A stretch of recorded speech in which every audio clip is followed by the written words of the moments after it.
नमस्कार दोस्तों। हिंदी की क्लास में मैं प्रमोद कुमार आपका हार्दिक स्वागत करता हूं। हम वर्णमाला पढ़ रहे थे जिसमें हमारे स्वर चल रहे थे, तो आइए शुरू करते हैं। नंबर 7वां आधार हमारा जो माना जाता है, जीव के उठने के आधार पर।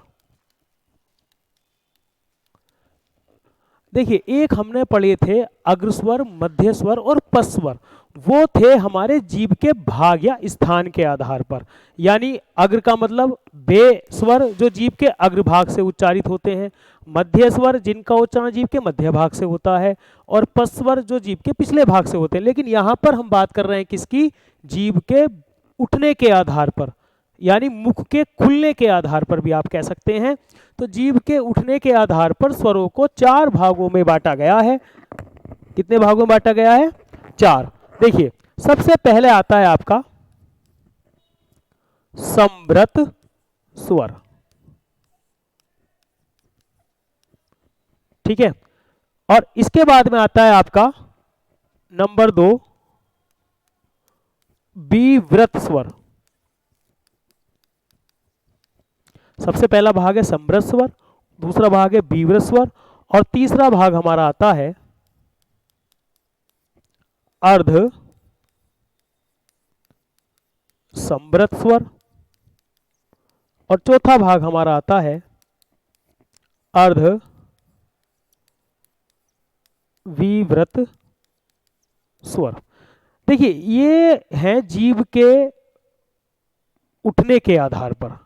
संवृत, देखिए सम का मतलब होता है कुछ और व्रत का मतलब होता है गोला। मैं ये भी कह सकता हूं बे स्वर जिनके उच्चारण में हमारा मुख कुछ खुलता है, अर्थात कुछ गोले के समान होता है, संवृत स्वर कहलाते हैं। या मैं ये भी कह सकता हूं बे स्वर जिनके उच्चारण में हमारी जीभ ऊपर उठती रहती है, संवृत स्वर कहलाते हैं। देखिए, यहां से एक चीज आप समझ लें, यहां मैंने लिखा है अग्र, यहां मैंने लिखा है मध्य, और यहां मैंने लिखा है पश्च। बहुत बढ़िया चीज मैं आपको बताने वाला हूं, ध्यान देंगे जरा थोड़ा सा। देखिए, बे स्वर जिनका उच्चारण जीभ के अग्रभाग होता है वे तो कहलाते हैं अग्र स्वर, और अग्र मध्य जीभ के भाग या स्थान के आधार पर हैं, जबकि ये क्या है? जीभ के उठने के आधार पर हैं। देखिए,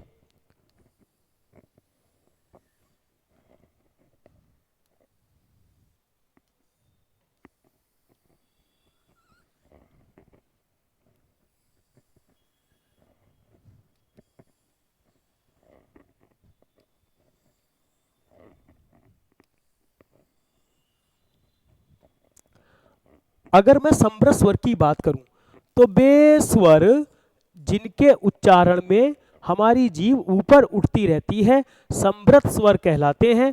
इनकी संख्या 4 मानी गई है। देखिए, ई और ई, ठीक है, और आपका ऊ और बड़ा ऊ। बे स्वर जिनके उच्चारण में जीभ ऊपर उठती रहती है संवृत स्वर कहलाते हैं। इनकी संख्या 4 होती है, छोटी ई, बड़ी ई, छोटा ऊ, बड़ा ऊ। देखिए, ई ऊ ऊ, तो ई और ऊ के उच्चारण में हमारी जीभ ऊपर उठती है। ठीक है, तो ये क्या है? हमारे संवृत स्वर। इसके बाद बात आती है विवृत। देखिए, वी का मतलब है बिना गोले के, व्रत माने गोला, वी का मतलब नहीं। यानी बे स्वर जिनके उच्चारण में हमारी जीभ नीचे रहती है, अर्थात ऊपर नहीं उठती, विवृत स्वर कहलाते हैं, और इनकी संख्या 1 मानी गई है, आ। क्या मानी गई है? आ। ठीक है, इसके बाद अगर मैं बात करूं किसकी? अर्ध संवृत। देखिए, ध्यान देंगे, संवृत का मतलब, संवृत में हमारी जीभ कहां गई? ऊपर उठी। तो अर्ध संवृत में आधी ऊपर उठेगी। आधी ऊपर उठने का मतलब ये नहीं है कि आधी जीभ मुड़ेगी या ऊपर आधी फोल्ड होगी, आधी नीचे रहेगी, ऐसा नहीं है। संवृत का, अर्ध संवृत का मतलब, देखिए संवृत में हमारी जीभ कहां गई? ऊपर गई। तो अर्ध संवृत में आधी ऊपर जाएगी, मतलब अर्ध संवृत के उच्चारण में हमारी जीभ ऊपर उठकर बीच में रहती है, अर्थात पूर्ण रूप से ऊपर नहीं जाती। ठीक है, क्या कहलाते हैं? अर्ध संवृत स्वर कहलाते हैं। इनकी संख्या 2 होती है, ए और ओ। क्या होती है? ए और ओ। इसके बाद में बात आती है अर्ध विव्रत स्वर की।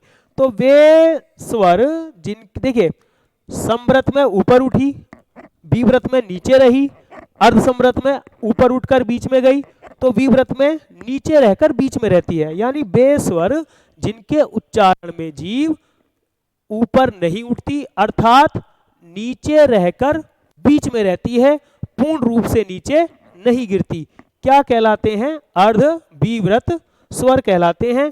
और इनमें इनकी संख्या 3 होती है, ए और औ। देखिए, एक बात यहां समझने की है, यूपी ट्रिपल एससी में 2 बार एक सवाल रिपीट हुआ उत्तर प्रदेश में कि जो ऊ है आपका, ये जो आपका ऊ है, ये ऊ छोटा हो चाहे बड़ा हो, अगर वो आपसे पूछ ले कैसा है, अग्र संवृत है, मध्य संवृत है या पश्च संवृत है, समझने की बात है।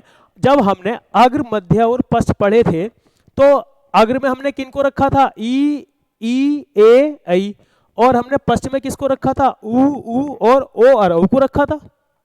कहने का मतलब है कि अगर एग्जाम में ये सवाल आता है तो आप तुरंत ये बना लें, और कहीं से भी आपका ये सवाल गलत नहीं होगा। यदि आप इसको बार बार रटेंगे, आप बार बार इसको भूल जाएंगे। और कई एक ही सवाल 2 बार रिपीट हुआ, जैसे उसने पूछ लिया कि जो ऊ है ये क्या है, ये अग्र संवृत है, मध्य संवृत है या पश्च संवृत है। ठीक है, तो ऊ क्या है? देखिए, संवृत है, लेकिन कैसा संवृत है? कैसा संवृत है? पश्च संवृत है। कैसा संवृत है? ये पश्च संवृत है। ऐसे ही अगर वो पूछ लेता है कि आ क्या है? आ क्या है? आ अग्र विव्रत स्वर है, मध्य विव्रत स्वर है या पश्च विव्रत स्वर है, तो कैसा है? पश्च विव्रत है। यानी अगर वो आपसे पूछता है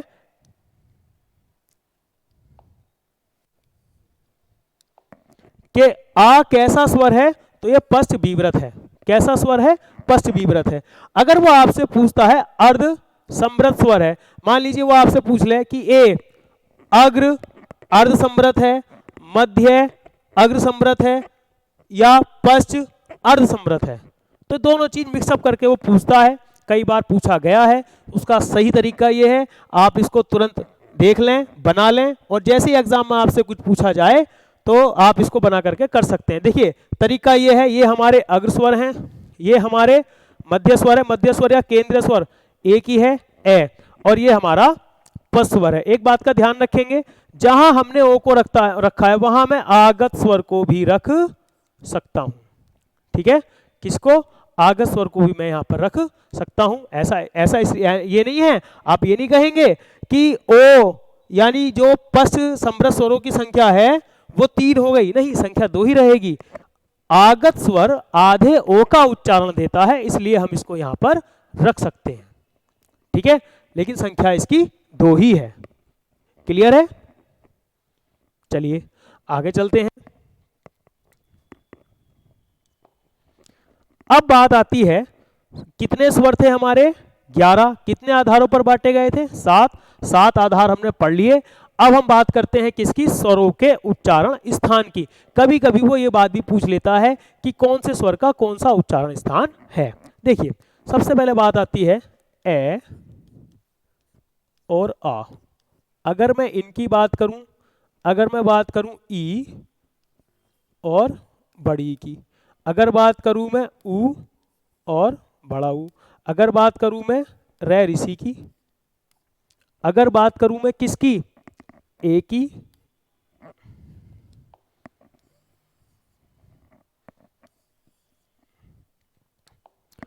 ऊ, अगर बात करूं मैं री की, अगर बात करूं मैं किसकी? ए और आई की।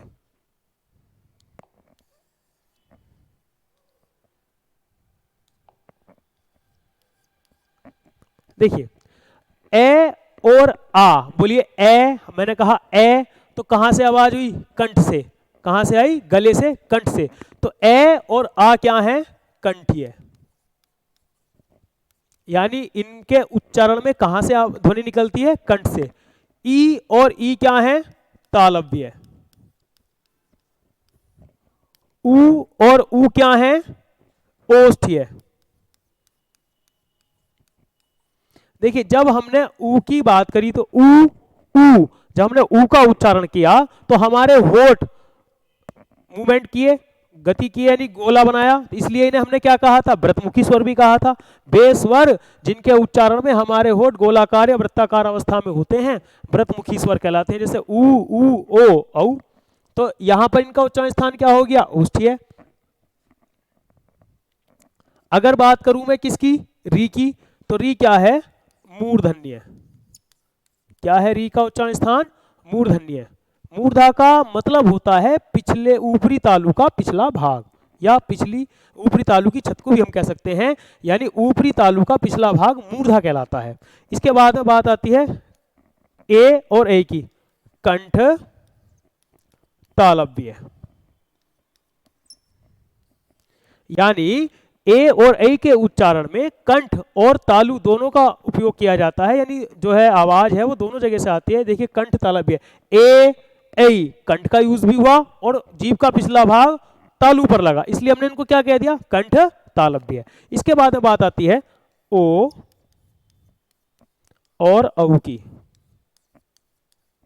ये क्या है, कंठोष्ठ्य। देखिए जब हमने उच्चारण किया ओ औ तो होठों का यूज भी हुआ और कंठ से आवाज भी आई, तो ये क्या हो गए, कंठोष्ठ्य। ये क्या हो गए, कंठ तालव्य। ये क्या हो गए, मूर्धन्य। ये क्या हो गए, ओष्ठ्य। ये क्या हो गए, तालव्य। ये क्या हो गए, कंठीय। 2 4 6 8 10 और 1 11। तो ये थे हमारे स्वरों के उच्चारण स्थान, कौन सा स्वर कहां से उच्चारित होता है। क्लियर, ठीक। देखिए यहां तक हमने बात की किसकी, स्वर की। कितने स्वर थे, 11। स्वरों की उच्चारण के आधार पर संख्या कितनी थी, 10। उच्चारण के आधार पर स्वर 10 क्यों माने गए, क्योंकि उच्चारण के आधार पर री को स्वर नहीं माना गया है। क्यों नहीं माना गया है, मैंने आपको बताया था कि री के उच्चारण में रे प्लस ई की ध्वनि निकलती प्रतीत होती है, बिना रे के री का उच्चारण नहीं होता, इसलिए री को क्या कह दिया हमने, उच्चारण के आधार पर स्वर नहीं माना। अब हम बात करते हैं किसकी, लेखन के आधार पर। तो लेखन के आधार पर कितनी मानी गई थी, 13। 11 हमारे स्वर थे, 7 आधारों पर इन्हें बांटा गया और 7 आधार हमने पढ़ लिए। अब अंत में हमने क्या पढ़ा, स्वरों के उच्चारण स्थान। अब हम शुरू करेंगे व्यंजन। क्या शुरू करेंगे, व्यंजन। देखिए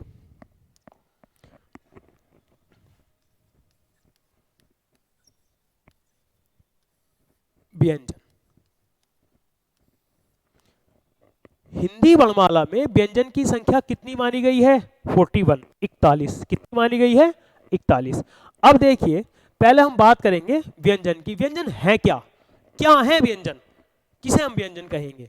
देखिए व्यंजन की यदि मैं बात करूं तो वे वर्ण जो स्वरों की सहायता से बोले जाते हैं, ठीक है। वे वर्ण जो स्वरों की सहायता, किसकी सहायता से, स्वरों की। यह बात हमने क्यों कही कि स्वरों की सहायता से बोले जाते हैं। मैं ये भी कह सकता हूं वे वर्ण जो स्वरों के बिना उच्चारित नहीं हो सकते, बात एक ही है। यानी अगर मैं बात करूं, जैसे मैंने कहा कै, ठीक है, मैंने क्या कहा, कै।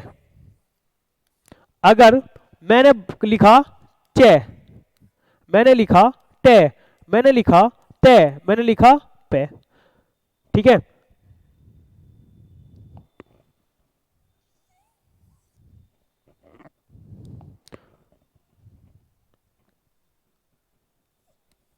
पे, देखिए बात करते हैं कै चे टे ते पे। अगर मान लीजिए मैंने बोला कै, तो मैंने जब कै कहा तो लास्ट में आवाज आई ए। क्या आई, ए। यानी कै का मतलब होता है आधा कै और ए। क्या होता है, आधा कै और ए। यानी बिना इस ए के यानी इस ए के बिना इस कै का उच्चारण नहीं हो सकता। अर्थात हमने ये बात क्यों कही कि वे वर्ण जिनका उच्चारण स्वरों की सहायता से होता है वे व्यंजन कहलाते हैं। क्यों? क्योंकि प्रत्येक व्यंजन की अंतिम ध्वनि होती है स्वर और वो होती है ए। जैसे मैंने क्या बात कही, जैसे मैंने लिखा आधा च और ए, तो जब मैं बोलूंगा च तो लास्ट में ध्वनि किसकी आई, आवाज किसकी आई, ए की। यानी बिना इस ए के इस च का उच्चारण नहीं होगा। इसलिए हमने क्या बात कही, स्वरों के बिना व्यंजन का उच्चारण नहीं हो सकता। यानी व्यंजन स्वतंत्र नहीं होते, प्रत्येक व्यंजन की अंतिम ध्वनि होती है स्वर, जो होती है ए। क्या होती है, ए। इसलिए मैं कह सकता हूं व्यंजन वे वर्ण होते हैं जिनका उच्चारण स्वरों की सहायता से किया जाता है। क्लियर? देखिए अब मैं बात करता हूं किसकी, हिंदी में व्यंजनों की। कितने व्यंजन हैं? 41, 41, जिन्हें कितने भागों में बांटा गया है?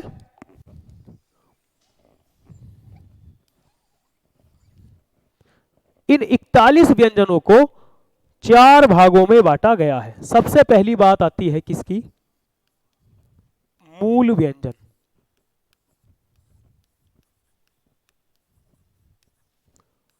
कितने माने गए हैं? 33। फिर मैं बात करूंगा किसकी, संयुक्त व्यंजन।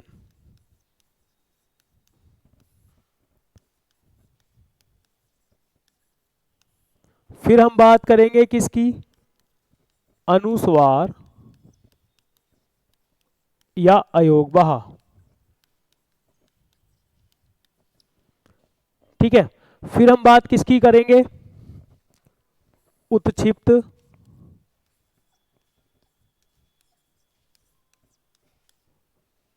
व्यंजन की। ये कितने होते हैं? 2। ये कितने होते हैं? 2। ये कितने होते हैं? 4। ठीक है। सबसे पहले हम बात करेंगे किसकी, मूल व्यंजन की। तो मूल व्यंजन की संख्या कितनी मानी गई है? 33। कितनी मानी गई है? 33। देखिए मूल व्यंजन, इनकी संख्या कितनी है? 33। और मूल व्यंजनों को कितने भागों में बांटा गया है? 3। तो सबसे पहले हमारे आते हैं वर्गीय या स्पर्श व्यंजन।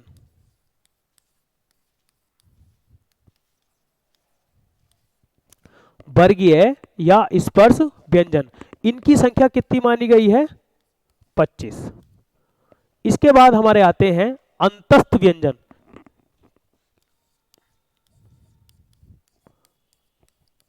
अंतस्थ व्यंजन कितनी माने गए हैं? 4। ठीक। इसके बाद में आपकी बात आती है किसकी, ऊष्म व्यंजन। ऊष्म या संघर्षी व्यंजन भी आप इन्हें कह सकते हैं। 4। देखिए 25, 4, 29, 4, 33। सबसे पहले हम बात करेंगे किसकी, मूल व्यंजन की। तो मूल व्यंजन कितने थे? 33, 33। इनमें वर्गीय स्पर्शीय व्यंजन कितने थे? 25। इनमें अंतस कितने थे? 4। इसमें ऊष्म कितने थे? 4। उसके बाद हमारे आते हैं संयुक्त व्यंजन। इनकी संख्या 4 मानी गई है। कक्षा वाला 6, त्रय, श्रेय और ज्ञेय। इसके बाद में हम बात करेंगे किसकी, अनुस्वार या अयोग वाह की। इनकी संख्या कितनी मानी गई है? 2। हालांकि अनुस्वार मूल रूप से अंकी बिंदी होता है, लेकिन अंकी बिंदी चंद्र बिंदी को एक में ही काउंट किया जाता है और होता है आपका विसर्ग। इसके बाद आपके उच्छित या द्विगुण व्यंजन आते हैं। इनकी संख्या 2 है, अणय और अढ़य। देखिए कुल व्यंजन हमारे कितने थे? 41। 33 और 4 37 और 2 39 और 2 41। वास्तव में जो अनुस्वार या अयोग वहां है, ना तो ये पूर्ण रूप से व्यंजन है, ना ही ये पूर्ण रूप से स्वर है। वास्तव में ये क्या है, ये स्वर और व्यंजन के बीच होते हैं। ना ये स्वर है ना ही ये व्यंजन है, लेकिन लेखन के आधार पर इन्हें क्या माना गया है? स्वर माना गया है। और हमने इनको यहां पर रख लिया है केवल 41 गिनती पूरी करने के उद्देश्य से। ठीक है। वास्तव में अनुस्वार या अयोगवाह स्वर और व्यंजन के बीच होते हैं। आगे हम इसकी चर्चा करेंगे। सबसे पहले हम आते हैं मूल व्यंजन पे। देखिए, मूल व्यंजनों को कितने भागों में बांटा गया है? 3। सबसे पहले आते हैं आपके वर्गीय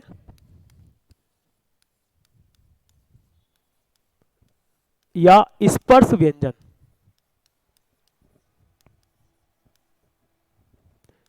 ठीक, देखिए ध्यान देंगे, स्पर्श का मतलब होता है छूना और व्यंजन का मतलब व्यंजन। यानी स्पर्श व्यंजन का मतलब क्या है? वे व्यंजन जो हमारे मुखांगों के स्पर्श से बोले जाते हैं या उच्चारित होते हैं, स्पर्शीय व्यंजन कहलाते हैं।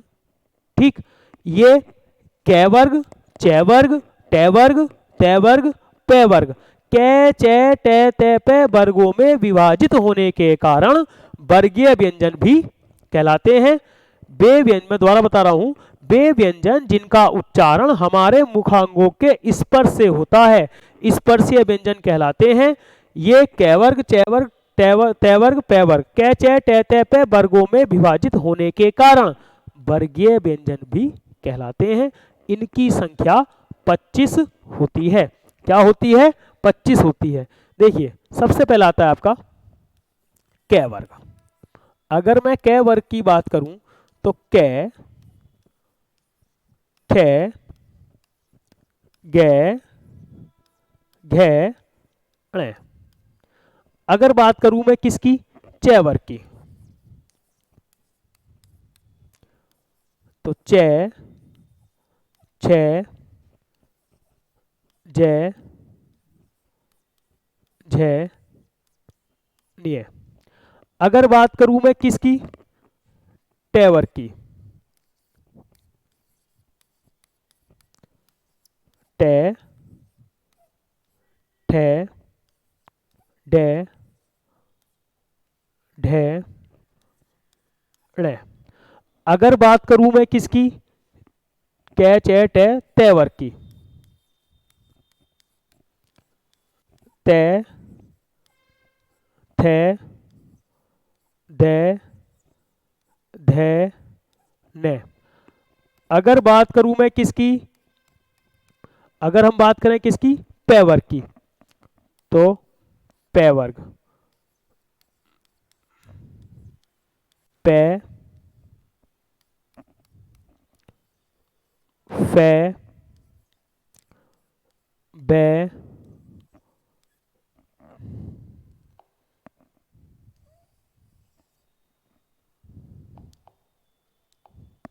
फै, पै, फै,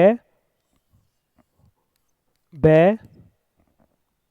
पै, फै, बै, भै और मैं। ठीक है। देखिए, वे व्यंजन जिनका उच्चारण हमारे मुखांगों के स्पर्श से होता है, स्पर्शीय व्यंजन कहलाते हैं। ये कै वर्ग, चै वर्ग, टै वर्ग, तै वर्ग, पै वर्ग, कै चै टै तै पै वर्गों में विभाजित होने के कारण वर्गीय व्यंजन भी कहलाते हैं। इनकी संख्या 25 होती है।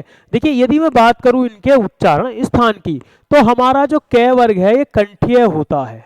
क्या होता है? कंठीय। यानी मैंने कहा कै, खे, गे, घे, तो आवाज कहां से आई? कंठ से आई, गले से आई। यानी इनका उच्चारण कंठ से होता है, इसलिए क्या हो गए? कंठीय। अगर बात करूं मैं चै वर्ग की, तो ये क्या है? चै वर्ग तालव्य, चै, छे, जै, झे। यानी चै, छे, जै, झे के उच्चारण में जीभ कहां पर लग रही है? पिछला भाग तालु पर लग रहा है। तालु के स्पर्श से ये उच्चारित हो रहे हैं, इसलिए क्या हो गए? तालव्य। क्या हो गए ये? तालव्य। अगर बात करूं मैं किसकी? टै वर्ग की, टै, ठे, डे, ढे, णे, तो ये क्या है? मूर्धन्य। यानी जो हमारा ऊपरी तालु है, इसके पिछले भाग पर हमारा जीभ लग रहा है। तो कहने का मतलब क्या है? चै, छे, जै, झे क्या है? तालव्य। टै, ठे, डे, ढे, णे क्या है? मूर्धन्य। क्या है ये भैया? मूर्धन्य। इसके बाद में बात आती है तै, थे, दे, धे, ने, क्या है? दंतीय। तै, थे, दे, धे, ने। देखिए जीभ का अग्रभाग हमारे कहाँ लग रहा है, दांतों पर, यानी दंत मूल पर लग रहा है, ऊपरी दांतों पर लग रहा है, तो ये क्या हो गए, दंत्य। यानी मैं कह सकता हूं कि इनके उच्चारण में जीभ का अग्रभाग दांतों को स्पर्श करता है, इसलिए दंत्य हो गए। क्या हो गए, दंत्य। इसके बाद पे, फे, बे, भे, में।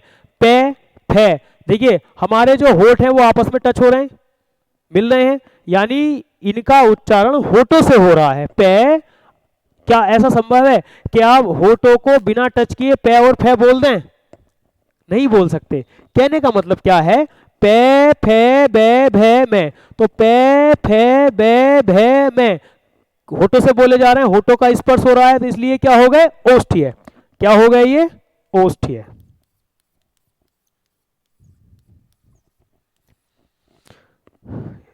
वे व्यंजन जिनका उच्चारण हमारे मुखांगों के स्पर्श से होता है, स्पर्शीय व्यंजन कहलाते हैं। ये कैवर्ग, चैवर्ग, टैवर्ग, तैवर्ग आदि में बटे होने के कारण वर्गीय व्यंजन भी कहलाते हैं, और इनकी संख्या 25 मानी गई है, या 25 होती है। देखिए यहाँ पर कुछ चीजें समझने की हैं एग्जाम पॉइंट ऑफ व्यू से, मैं आपको बता देता हूं। एक तो प्रत्येक वर्ग का अंतिम या पंचमा अक्षर, प्रत्येक वर्ग का अंतिम या पंचमा अक्षर, ठीक, क्या कहलाता है, अनुनासिक या नासिक्य। प्रत्येक वर्ग का अंतिम या पंचमा अक्षर अनुनासिक या नासिक्य व्यंजन कहलाता है। देखिए अनु का मतलब पीछे, नासिक का मतलब नाक, यानी नाक से, सीधा मतलब है। भाई अनुनासिक का मतलब क्या है, अनु का मतलब पीछे या अनुसरण करना, नासिक का मतलब नाक से, यानी प्रत्येक वर्ग का अंतिम या पंचमा अक्षर अनुनासिक या नासिक्य व्यंजन कहलाता है। क्यों, क्योंकि इनके उच्चारण में वायु मुख के साथ साथ नाक से भी बाहर निकलती है, यानी मुख के साथ साथ नाक से भी, ठीक है। प्रत्येक वर्ग का अंतिम या पंचमा अक्षर अनुनासिक या नासिक्य व्यंजन कहलाता है, क्योंकि इनके उच्चारण में वायु मुख के साथ साथ नाक से भी बाहर निकलती है। अब देखिए एक चीज और समझने की है,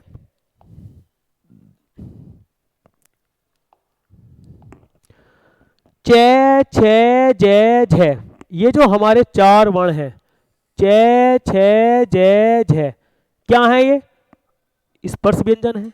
लेकिन ये ऐसे स्पर्श व्यंजन हैं जिनके उच्चारण में ऊष्म या संघर्षी व्यंजनों की भांति हमारे मुखांगों के मध्य संघर्ष होता है, या स्वरयंत्रों के मध्य संघर्ष होता है।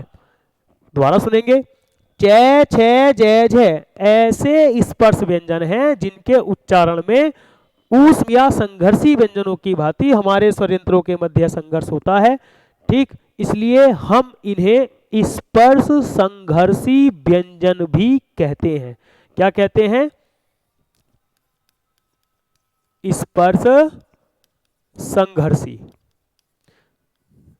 देखिए स्पर्श व्यंजन तो ये है, लेकिन इनके अंदर विशेषता है। क्या विशेषता है, कि इनके उच्चारण में ऊष्म या संघर्षी व्यंजनों की भांति संघर्ष होता है, इसलिए इन्हें हमने क्या कह दिया, स्पर्श संघर्षी व्यंजन। एग्जाम में यदि आपसे पूछा जाता है कि स्पर्श संघर्षी व्यंजन कौन से हैं, तो चार हैं, चे, छे, जे, झे, यानी चे वर्ग के वर्ण क्या है, स्पर्श संघर्षी। प्रत्येक वर्ग का अंतिम या पंचमा अक्षर क्या है, अनुनासिक या नासिक्य। एक चीज और यहां समझने की है, टे, ठे, डे, ढे, ये जो टे वर्ग के वर्ण हैं, यदि आपसे क्वेश्चन पूछा जाता है कि हिंदी वर्णमाला में कठोर वर्ण किन्हें कहते हैं, कठोर वर्ण किन्हें कहते हैं, तो आपका उत्तर होगा टे वर्ग को कठोर वर्ण। क्या कहते हैं, कठोर वर्ण, ठीक है। ऐसा क्यों है, क्योंकि यदि हम बात करें श्रृंगार रस की, ठीक है, तो श्रृंगार रस की अगर हम बात करें तो वृत्ति मानी गई है। मनोभाव जो है वो मूल रूप से 3 प्रकार के माने गए हैं। कौन कौन से? पुरुषा, कोमला और उपनागरिका। यदि कहीं पर काव्य में ट वर्ग के वर्णों की आवृत्ति होती है, कहीं पर अगर ट वर्ग के वर्णों की आवृत्ति होती है, किसकी? ट वर्ग के वर्णों की, तो वहां पर पुरुषा वृत्ति मानी जाती है। क्या मानी जाती है? पुरुषा वृत्ति।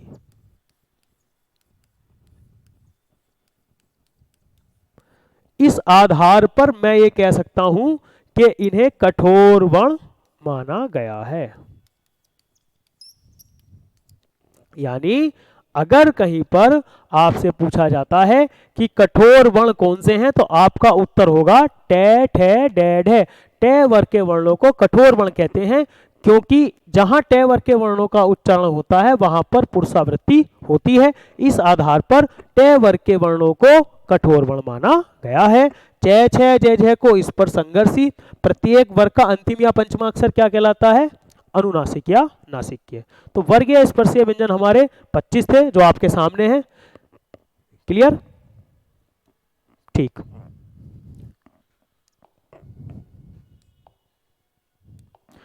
अब हम बात करते हैं किसकी? अंतस्थ व्यंजन की। किसकी बात करते हैं? अंतस्थ व्यंजन की। देखिए नंबर 2 अंतस्थ व्यंजन।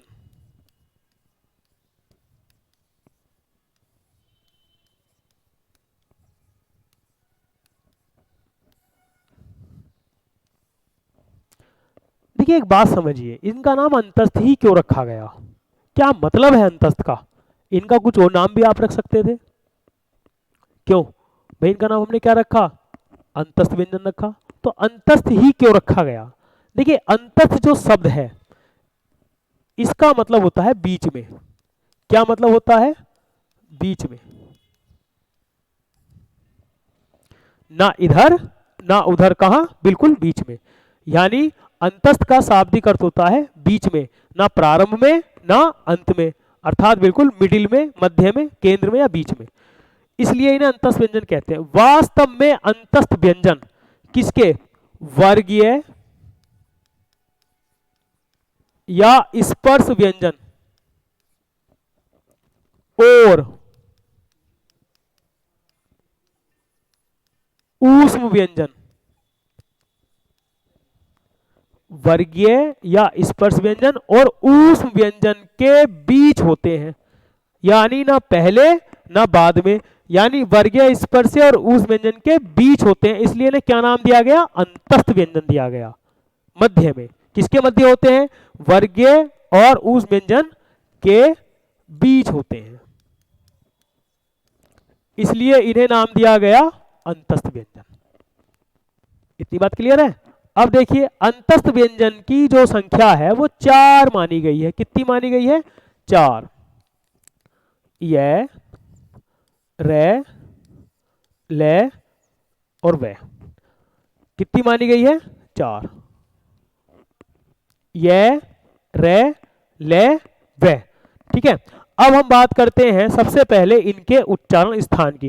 देखिए उत्तर प्रदेश टेट की बात करें या किसी भी एग्जाम की हम बात करें तो अंतस्थ व्यंजन और ऊष्म व्यंजन से क्वेश्चन बहुत आता है। चाहे आप पात्रता परीक्षा की बात करें, अध्यापक पात्रता परीक्षा की मैं बात करूं, कई बार पूछा गया है।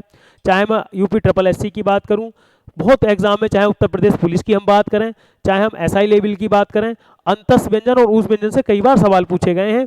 देखिए यह क्या है? तालव्य। रे क्या है? मूर्धन्य। ले क्या है? दंतीय। और वह क्या है? दंतोष्ठीय। देखिए जब हम इनका उच्चारण करेंगे, यह क्या कहा हमने? यह, तो जब हमने यह का उच्चारण किया तो जीभ का जो पिछला भाग है वो हमारे तालु पर लगा, तो ये हो गया तालव्य। जब हमने रे का उच्चारण किया तो रे का अग्रभाग वाइब्रेट होता है, पिछला भाग मूर्धा को टच करता है। ठीक है, यानी ऊपरी तालु का पिछला भाग मूर्धा कहलाता है। तो रे के उच्चारण में रे का उच्चारण क्या हो गया?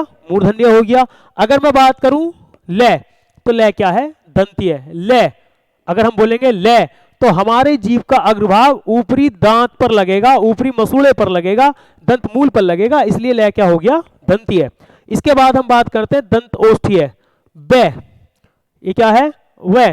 तो मैं वह की बात करूंगा तो दंत और ओष्ठ दोनों मिलेंगे, इसलिए क्या हो गया, दंत ओष्ठीय। अब देखिए यहां समझने की बात क्या है, इसमें एक बात आती है और वह। ये जो यह और वह हैं, इनको हम क्या कहते हैं, अर्ध स्वर। क्या कहते हैं, अर्ध स्वर। अगर एग्जाम में आपसे पूछा जाता है अर्ध स्वर किन्हें कहते हैं, अर्ध स्वर कौन से हैं, देखिए अर्ध का मतलब आधा और स्वर का मतलब स्वर। अब इसका मतलब क्या है, देखिए यह और वह का उच्चारण स्वरों की भांति मुखांगों के स्पर्श से तो होता है, लेकिन इनके उच्चारण में कहीं भी जीव मुखांगों को पूर्ण रूप से स्पर्श नहीं करती। अगर करती तो ये स्वर हो जाते, लेकिन नहीं करती और उच्चारण होता है स्वरों की भांति, इसलिए हमने इनको क्या कह दिया, अर्ध स्वर। एक चीज और है, देखिए अगर मैं बात करूं ई और ए, अगर मैं बात करूं उ प्लस ए, देखिए ई ए ई ए ई ए ई ए, तो ई ए के उच्चारण में किसकी ध्वनि निकली, या की। आपने यण संधि पढ़ी हुई होगी, यण संधि में ऐसा होता भी है, ई ए ई ए ई ए, तो ई ए की जब हम उच्चारण करते हैं तो ध्वनि किसकी निकली, या की। ऐसी ऊ के उच्चारण में ऊ है ऊ है ऊ है ऊ है, तो किसकी निकली, बै की। किसकी निकली, बै की। ठीक है, ये दो व्यंजन, इसका मतलब देखिए बात ध्वनि या उच्चारण की चल रही है, इसका मतलब ये नहीं है कि यह ई और ऐसे मिलकर बना है, बे ऊ और ऐसे मिलकर बना है, बात उच्चारण की चल रही, केवल ध्वनि की। यानी इनके उच्चारण में ये ध्वनि निकलती है, इसके उच्चारण में ये ध्वनि निकलती है, दोनों ध्वनि क्या है, स्वर। इस आधार पर भी इन्हें अर्ध स्वर की श्रेणी में रखा गया है। यानी सीधे आते हैं मुख्य बात पर कि अगर आपसे पूछा जाता है कि हिंदी वर्णमाला में अर्ध स्वर कौन से हैं, तो किसको, यह और वह को अर्ध स्वर कहते हैं। किसको कहते हैं, यह और वह को। इसके बाद में बात आती है रै की। तो एक तो रै को हम क्या कहते हैं, प्रकंपित व्यंजन। प्रकंपित व्यंजन क्या कहते हैं, प्रकंपित। और एक नाम इसका और है लुंठित।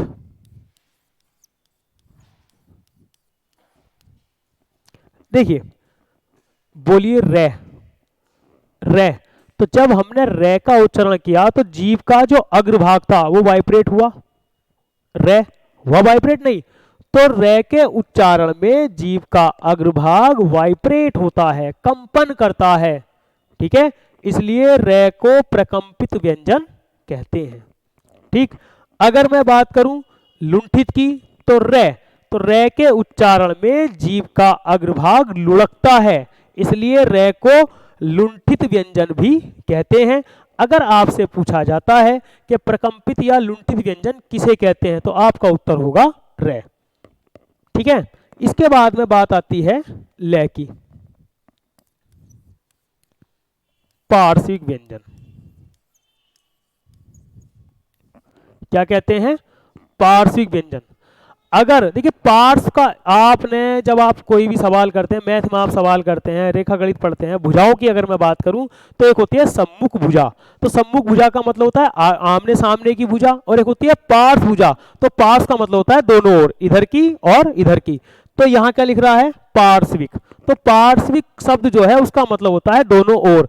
बोलिए ले, ले, जब मैंने ले का उच्चारण किया तो ले के उच्चारण में जीभ का अग्रभाग दंत मूल पे लगता है, ऊपरी मसूड़े पर लग रहा है, और दोनों ओर से वायु बाहर निकलती है। यानी ले को पार्श्विक व्यंजन कहते हैं, क्योंकि ले के उच्चारण में जीभ का अग्रभाग ऊपरी मसूड़े को स्पर्श करता हुआ दोनों ओर पार्श्व बनाता है, यानी दोनों ओर से वायु बाहर निकलती है, इसलिए ले को पार्श्विक व्यंजन कहते हैं। देखिए अंतस व्यंजन 4 थे। अर्धस्वर कौन से हैं, यह और वह। अगर मैं बात करूं प्रकंपित या लुंठित की, तो रै, और लय क्या है? पार्श्विक व्यंजन। यहाँ एक बड़ी महत्वपूर्ण बात निकल करके आती है, देखिए यदि आपसे पूछ लिया जाए कि हिंदी वर्णमाला में, अभी हमने कठोर वर्ण की बात की थी, तो जो ट वर्ग के वर्ण होते हैं, ट ठ डेढ़ है, वो क्या है? कठोर वर्ण है। यदि वो आपसे पूछ ले कि कोमल वर्ण कौन से हैं, हिंदी वर्णमाला में कोमल वर्ण कौन से हैं, तो मैं आपको बता दूं कोमल वर्ण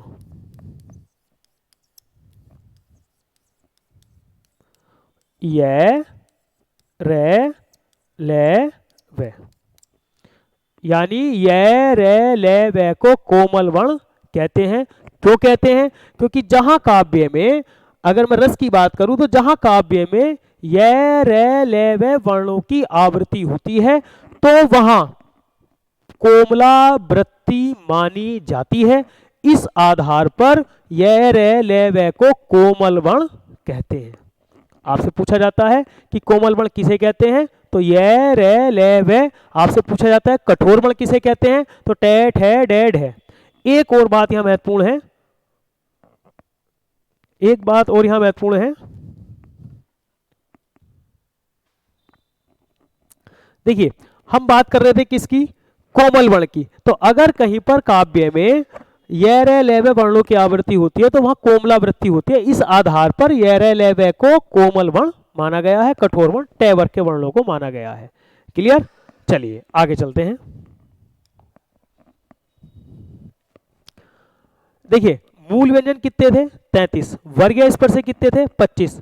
अंतस कितने थे? 4। अब हम बात करेंगे ऊष्म व्यंजन की। किसकी बात करेंगे? ऊष्म व्यंजन की। नंबर 3 ऊष्म व्यंजन।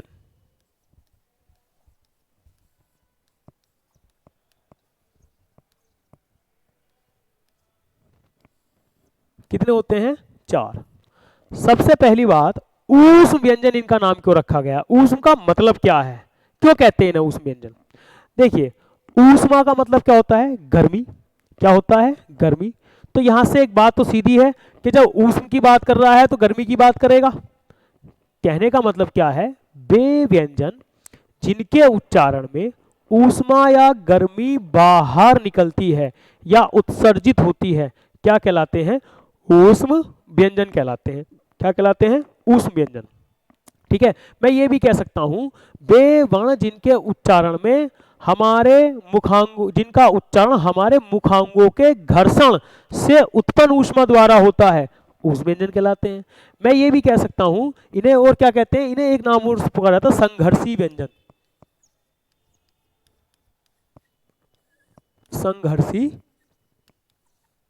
व्यंजन वे व्यंजन जिनके उच्चारण में हमारे स्वर यंत्रों के मध्य संघर्ष होता है, इसलिए इन्हें संघर्षी व्यंजन कहते हैं। इनकी संख्या 4 होती है। सबसे पहले हम बात करेंगे श की, फिर बात करेंगे श की, फिर बात करेंगे श की और बात करेंगे है की। तो इनकी संख्या कितनी है?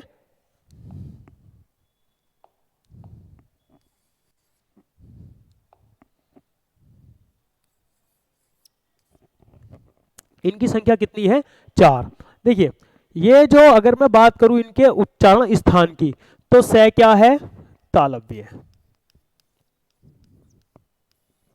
श क्या है? मूर्धन्य है। स क्या है? दंती है। और है क्या है? कंठी है। यानी स का उच्चारण कहां से होता है? तालु से। स का उच्चारण मूर्धा से। इस स का उच्चारण दंत से। देखो श श है, श श है, तो है का कहां से हो रहा है? कंठ से। तो वे व्यंजन जिनका उच्चारण हमारे मुखांगों के घर्षण से उत्पन्न ऊष्मा द्वारा होता है। वे व्यंजन जिनके उच्चारण में ऊष्मा या गर्मी, जैसे श है, तो बाहर निकल रही ऊष्मा या गर्मी। श है, तो वे व्यंजन जिनके उच्चारण में ऊष्मा या गर्मी बाहर निकलती है, ऊष्म व्यंजन कहलाते हैं। इन्हें संघर्षी व्यंजन भी कहते हैं। वे व्यंजन जिनके उच्चारण में हमारे स्वर यंत्र, देखिए एक चीज आती है यहां, स्वर यंत्र।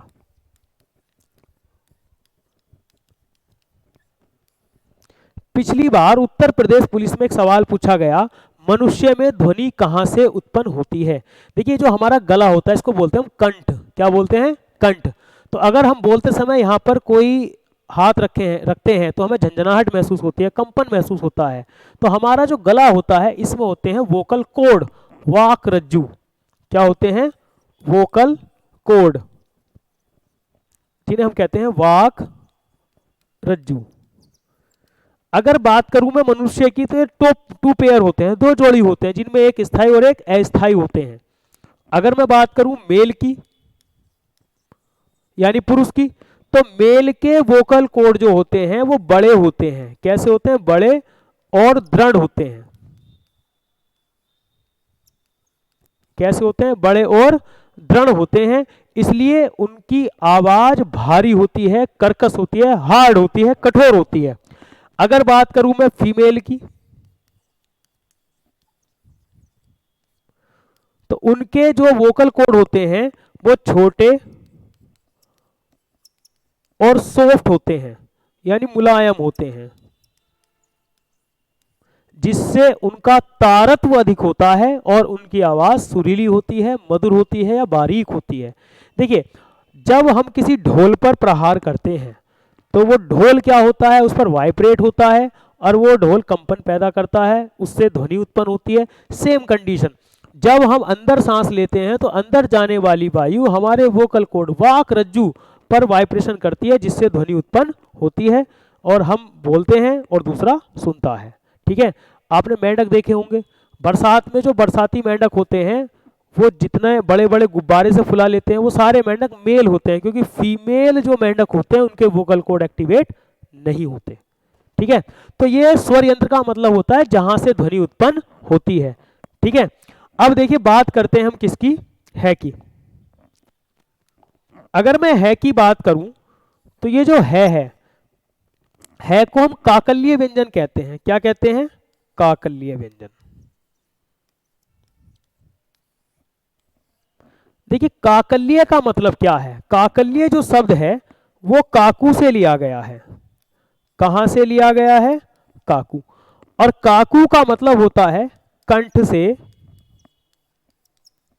निकलने वाली ध्वनि। आपने काकू वक्रोक्ति अलंकार भी पढ़ा होगा, कंठ से निकलने वाली ध्वनि, इसका मतलब होता है काकू।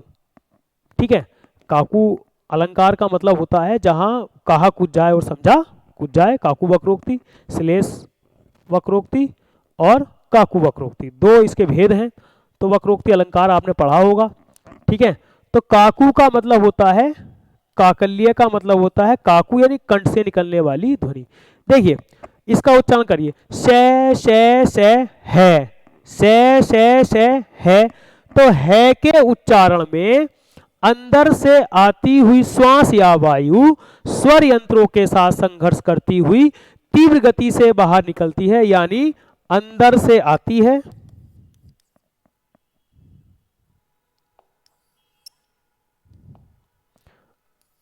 अंदर से आती है। और अगर मैं शे की बात करूं तो मुंह से बाहर निकलती है, जबकि है में अंदर से आ रही है, अंदर से आती शे है। तो है के उच्चारण में अंदर से आती श्वास या वायु स्वर यंत्रों के साथ संघर्ष करती हुई तीव्र गति से, यानी घर्षण करती हुई, संघर्ष कर, इसलिए तो संघर्षी व्यंजन कहा। क्या कहा, संघर्षी।